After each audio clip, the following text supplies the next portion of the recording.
Hi, welcome to Bhaskar's area. ఈరోజు ఉన్నటువంటి విద్యా ఉద్యోగ సంబంధిత సమాచారంలోకి వెళ్తే, బడికి 2 గురువులు, ఏకోపాధ్యాయ పాఠశాలలు ఉండవు, విద్యా హక్కు చట్టం ప్రకారం పోస్టుల కేటాయింపు, ఉపాధ్యాయుల హేతుబద్ధీకరణకు మార్గదర్శకాలు విడుదల, సర్దుబాటు అనంతరం బదిలీలు. ప్రభుత్వ ప్రాథమిక పాఠశాలల్లో 60 లోపు ఎంతమంది విద్యార్థులున్నా 2 ఉపాధ్యాయులను నియమించనున్నారు. ఈ విద్యా సంవత్సరం నుంచి ఏకోపాధ్యాయ పాఠశాలలు ఉండవు. ఉపాధ్యాయుల హేతుబద్ధీకరణ అనగా రేషనలైజేషన్కు పాఠశాల విద్యాశాఖ మార్గదర్శకాలు విడుదల చేసింది. విద్యా హక్కు చట్టం ప్రకారం పిల్లలకు అనుగుణంగా ఉపాధ్యాయులు ఉండేలా ప్రతిపాదనలు సిద్ధం చేసింది. ఫిబ్రవరి 29 వరకు ఉన్న విద్యార్థుల సంఖ్యకు అనుగుణంగా ఉపాధ్యాయులను సర్దుబాటు చేయనున్నారు. అనంతరం బదిలీలు చేపట్టనున్నారు. సర్దుబాటు ఇలా చేస్తారు: విద్యార్థులు తక్కువగా ఉండి ఉపాధ్యాయులు ఎక్కువగా ఉంటే అక్కడి పోస్టులను పిల్లలు అధికంగా ఉండే పాఠశాలలకు బదిలీ చేస్తారు. 8 ఏళ్ల సర్వీస్ పూర్తి చేసిన వారికి బదిలీ తప్పనిసరి. ఆయా పాఠశాలల్లోని సీనియర్ ఉపాధ్యాయులు వద్దంటే జూనియర్కు అవకాశం కల్పిస్తారు. వీరికి అదనంగా పాయింట్లు కేటాయిస్తారు. 150 మంది విద్యార్థులు ఉంటేనే ఎల్ఎఫ్ఎల్ ప్రధానోపాధ్యాయుడి పోస్ట్ ఉంటుంది. ఇంతకంటే తక్కువ ఉంటే ఎస్జిటిగా పరిగణించి పోస్టును సర్దుబాటు చేస్తారు. ప్రాథమిక పాఠశాలల్లో గతంలో 20 లోపు విద్యార్థులు ఉంటే 1 ఉపాధ్యాయుడు ఉండగా ఇప్పుడు 60 లోపు ఎంతమంది ఉన్నా 2 ఉంటారు. రాష్ట్రంలో 7,774 ఏకోపాధ్యాయ పాఠశాలల్లో మరొకరిని నియమించనున్నారు. గతంలో 61 నుంచి 80 విద్యార్థులకు 3 ఎస్జిటీలు ఉంటే ఇప్పుడు 61 నుంచి 90కి 3 ఉంటారు. 200 మంది విద్యార్థుల తర్వాత ప్రతి 40 మందికి అదనంగా ఎస్జిటిని నియమిస్తారు. ప్రాథమికోన్నత పాఠశాలల్లో 6-7 తరగతుల్లో 100 మంది విద్యార్థులు ఉంటే 4 సబ్జెక్ట్ ఉపాధ్యాయులు ఉంటారు. 6-8 తరగతుల్లో 140 మంది ఉంటే 6గురిని కేటాయిస్తారు. ఉన్నత పాఠశాలల్లో 240 మంది విద్యార్థులకు 9 మంది ఉపాధ్యాయులు నియమిస్తారు. 1200 నుంచి 1240 కంటే ఎక్కువ పిల్లలు ఉంటే ప్రతి 40 మందికి 1 స్కూల్ అసిస్టెంట్ పోస్టును మంజూరు చేస్తారు. 441 నుంచి 480 మంది విద్యార్థులు ఉన్న చోట క్రాఫ్ట్, డ్రాయింగ్, మ్యూజిక్ ఉపాధ్యాయుడిని కేటాయిస్తారు. మరి దీనికి సంబంధించి ఇక్కడ మనం టేబుల్ ఫార్మాట్లో కూడా చూడవచ్చు. 1 నుంచి 5 తరగతులకు ఉపాధ్యాయులు ఇలా: 60 వరకు 2, 61 నుంచి 90 వరకు 3, 91 నుంచి 120 వరకు 4, 120 నుంచి 150 వరకు 5 మంది, 151 నుంచి 200 వరకు 5 పోస్టులు ఉంటాయి. ప్రాథమిక స్థాయిలో ఉపాధ్యాయులను పెంచాలి. ప్రాథమిక పాఠశాలల్లో 60 మంది విద్యార్థులకు 2 ఉపాధ్యాయుల్ని కేటాయించారు. 1 నుంచి 6 తరగతుల వరకు ఆంగ్ల మాధ్యమం ప్రవేశపెట్టాలని భావిస్తున్న ఉపాధ్యాయుల సంఖ్య తగ్గించడం ఏమిటి? ఒకేసారి 2 భాషలు నేర్పించేందుకు ఉపాధ్యాయుల సంఖ్యను పెంచాలి. 20 మందికి 1ని నియమించాలి అంటూ ఐక్య ఉపాధ్యాయ సంఘం బాబురెడ్డి ప్రధాన కార్యదర్శి తెలియజేయడం గమనించవచ్చు.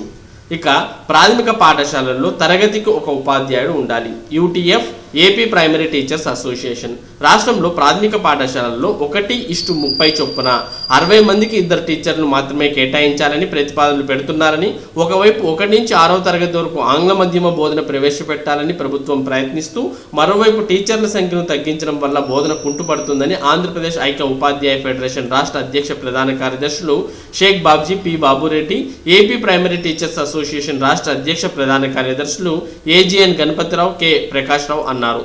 పాఠశాలల్లో ఆంగ్లం, తెలుగు 2 భాషలు నేర్పించాల్సి ఉన్నందున టీచర్ల సంఖ్యను పెంచాల్సి ఉందని అన్నారు.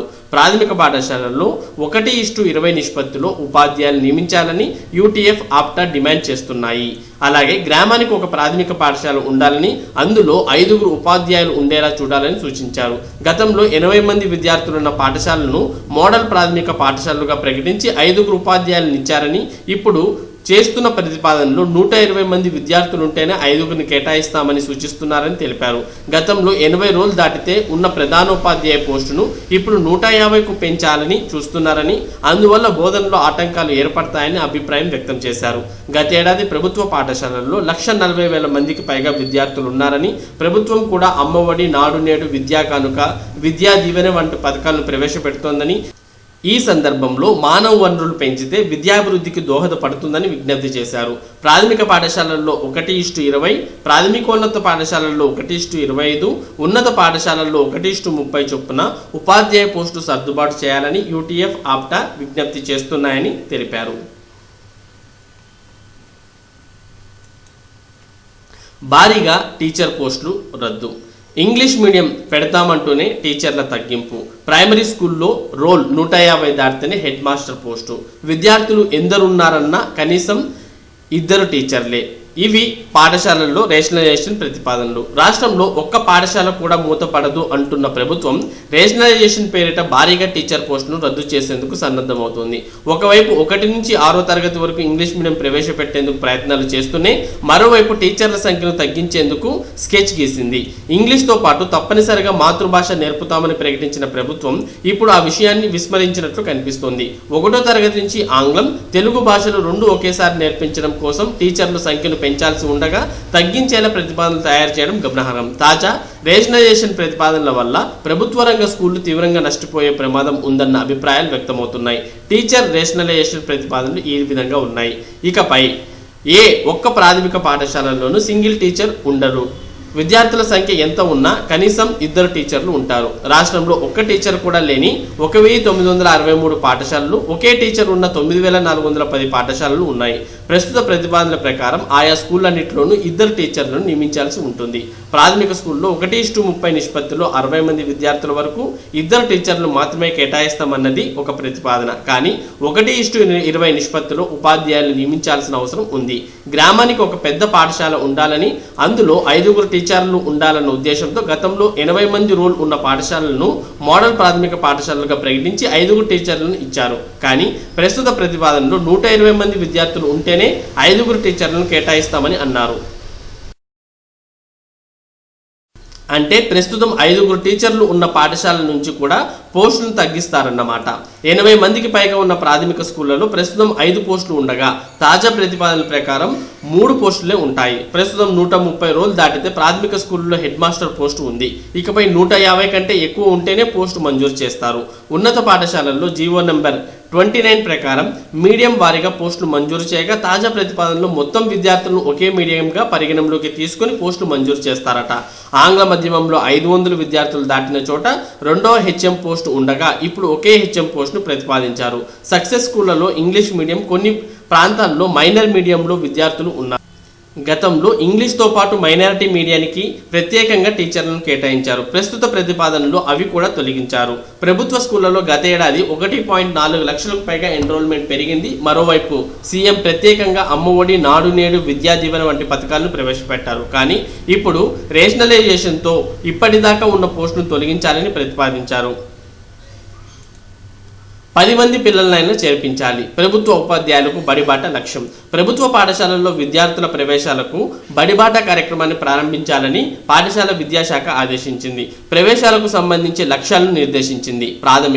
ప్రాథమికోన్నత పాఠశాలలో ఉపాధ్యాయులు, తల్లిదండ్రుల కమిటీలు, గ్రామ వార్డు వాలంటీర్ల సాయంతో ప్రభుత్వ పాఠశాలల్లో కల్పిస్తున్న వసతులపై తల్లిదండ్రులకు అవగాహన కల్పించి వారి పిల్లల్ని చేర్పించేలా చర్యలు తీసుకోవాలని పేర్కొంది. చిత్తూరు, నెల్లూరు జిల్లాల్లో కనీసం 1,00,000 చొప్పున కొత్త ప్రవేశాలు ఉండాలని లక్ష్యం నిర్దేశిస్తూ ఆయా జిల్లా విద్యాశాఖ అధికారులు శనివారం ఆదేశాలు జారీ చేశారు. ఒక్కో ఉపాధ్యాయుడు సగటున 10 మంది విద్యార్థులను బడిలో చేర్పించాలని పేర్కొన్నారు. జూలై 15 నాటికి బడిబాట కార్యక్రమాన్ని పూర్తి చేయాలని స్పష్టం చేశారు. పాఠ్యాంశాల్లో సందేహాల విద్యార్థులు 1800-123-123-124కి ఫోన్ చేయవచ్చు. కేంద్ర మార్గదర్శకాలు వచ్చాకే డిగ్రీ పరీక్షల రద్దుపై నిర్ణయం. విద్యాశాఖ మంత్రి ఆదిమూలపు సురేష్ వెల్లడి. చిత్రంలో కూడా చూడవచ్చు. నాడు నేడులో పాఠశాలలకు సమకూర్చబోయే సామాగ్రిని విజయవాడలో పరిశీలిస్తున్న మంత్రి ఆదిమూలపు సురేష్, అధికారులు. పాఠ్యాంశాల్లోని వివిధ అంశాలపై విద్యార్థులకు తలెత్తే సందేహాల నివృత్తి కోసం 1800-123-123-124 టోల్ ఫ్రీ నంబర్ను ప్రారంభిస్తున్నట్లు విద్యాశాఖ మంత్రి ఆదిమూలపు సురేష్ ప్రకటించారు. కరోనా ఉధృతి నేపథ్యంలో డిగ్రీ, ఇంజనీరింగ్ పరీక్షల రద్దుపై ఇప్పటికే సీఎంకు నివేదించామని, కేంద్రం నుంచి మార్గదర్శకాలు రాగానే నిర్ణయం ప్రకటిస్తామని అన్నారు. ఆగస్టు 3న పాఠశాలలు ప్రారంభించాలని సీఎం చెప్పారని వివరించారు. శుక్రవారం విజయవాడలో మన్నిబడి, నాడు నేడు, జగనన్న విద్యా కానుక కార్యక్రమాలపై మంత్రి సమీక్షించారు. పాఠశాలలకు సమకూర్చుకునేందుకు కొనుగోలు చేసిన పరికరాల ప్రదర్శనను పరిశీలించిన అనంతరం విలేకరులతో మాట్లాడారు. డిఎస్సిపై న్యాయస్థానంలో విచారణ కారణంగా కొత్త నియామకాలు చేపట్టలేకపోతున్నామని, సమస్య పరిష్కారం కాగానే క్యాలెండర్ ప్రకారం కొత్త డిఎస్సిని ప్రకటిస్తామని పేర్కొన్నారు. ఇక వైద్య విద్యార్థులను చేర్చుకునేందుకు గడువు. పీజీ మెడికల్ డెంటల్ మొదటి విడత కౌన్సిలింగ్లో కన్వీనర్ కోటా కింద ప్రవేశాలు కల్పించిన 618 మంది వైద్య విద్యార్థులను ఆయా ప్రైవేట్ యాజమాన్యాలు వచ్చే నెల 2వ తేదీలోగా చేర్చుకోవాలని ఎన్టీఆర్ ఆరోగ్య విశ్వవిద్యాలయం ఆదేశాలు జారీ చేసింది. ఏపీ నీట్లో 29 నుంచి ఆన్లైన్ పరీక్షలు. ఏపీ నీట్లో విద్యను అభ్యసిస్తున్న 2-3 సంవత్సరాల విద్యార్థులకు ఈ నెల 29 నుంచి ఆన్లైన్ పరీక్షలు నిర్వహించనున్నట్లు డైరెక్టర్ సిఎస్సి రావు శనివారం తెలిపారు. విద్యార్థులు 25 మార్కులకు బహుళైచ్ఛిక విధానంలో గంట వ్యవధిలో పరీక్ష రాయాల్సి ఉంటుందని వివరించారు. ఆయుష్ పీజీ ప్రవేశ పరీక్షకు కొత్త కేంద్రాలు. ఆయుష్ పీజీ కోర్సుల్లో ప్రవేశానికి జాతీయ పరీక్షల మండలి ఎన్టీఏ నిర్వహించనున్న అఖిల భారత ఆయుష్ పోస్ట్ గ్రాడ్యుయేట్ ప్రవేశ పరీక్ష జరిగే నగరాలను పెంచారు. కరోనా నేపథ్యంలో కొత్తగా అనంతపురం, తిరుపతి, విశాఖపట్నం, తెలంగాణలో మహబూబ్ నగర్లోనూ పరీక్షలు నిర్వహించనున్నారు. ఆప్షన్ ఇచ్చినప్పుడు విద్యార్థులు పరీక్ష రాసే నగరాన్ని మార్చుకోవాల్సి ఉంటుంది. మరి ఇది ఈరోజు ఉన్నటువంటి విద్యా ఉద్యోగ సంబంధిత సమాచారం. ఇటువంటి ముఖ్యమైన సమాచారాన్ని భాస్కర్స్ ఏరియా మీకు అందిస్తూ ఉంటుంది. మరి ఈ సమాచారం మీరు పొందడానికి మన భాస్కర్స్ ఏరియా ఛానల్కు సబ్స్క్రైబ్ అవ్వండి. Thank you for watching this video.